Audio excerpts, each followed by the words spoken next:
Naują kompensuojamųjų vaistų kainyną rengianti Sveikatos apsaugos ministerija viliasi, kad vaistinės padės įtikinti pacientus rinktis pigesnius vaistus su jiems reikalinga veikliąja medžiaga.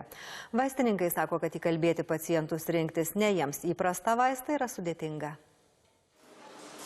Šalies vaistinėse kiekvieną mėnesį apsilanko maždaug 3 milijonai pirkėjų. Jau įpratome, kad pirkdami kompensuojamosius vaistus išgirstame vaistininkų siūlymų rinktis. Mat su ta pačia veikliaja medžiaga yra originalių, brangesnių ir kito gamintojo, bet pigesnių vaistų.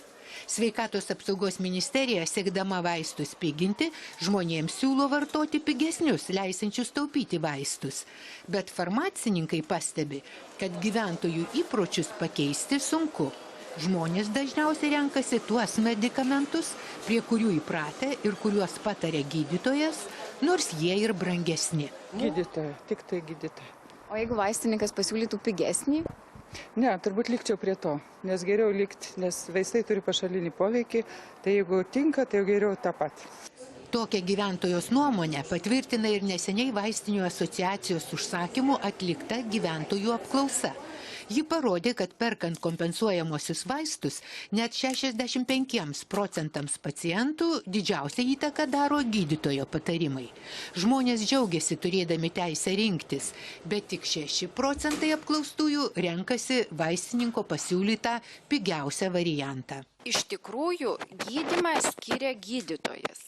Gydytojas skiria vaisto veikliąją medžiagą, ne gamintoją, ne pakuotę, skiria veikliąją medžiagą. Veiklioji medžiaga ir pagamintas vaistas nėra tas pats, nes gaminant vaistą yra ir pagalbinės medžiagos, ir, sakykime, gal gamybos technologija truputį skiriasi, taigi kiekvieno gamintojo gali būti kitokia pagalbinė medžiaga ir būtent į tas pacientas yra kiekvienas individualus žmogus ir galbūt į tas pagalbinės medžiagas kaip tik žmogaus organizmas ir reaguoja, už tai jam yra pašaliniai reiškiniai. Noriu paprieštarauti, kad ar tas talkas ar gliukozė išgydys pacientą. Tikrai ne, gydo veiklioji medžiaga.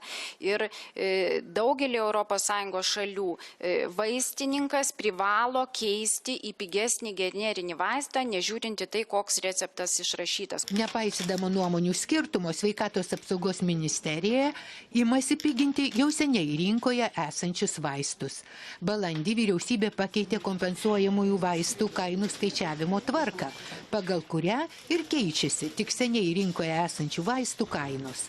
Tad jeigu vaistų gamintojai nori, kad jų produkcija būtų kompensuojama, iki gegužės 23 dienos turi deklaruoti mažesnes kainas arba pateikti nuolaidas paciento priemokoms. Šiuo metu ministerija kuria naują kompensuojamųjų vaistų kainų skaičiavimo tvarką, kuria remiantis rudenį bus parengtas naujasis kainynas.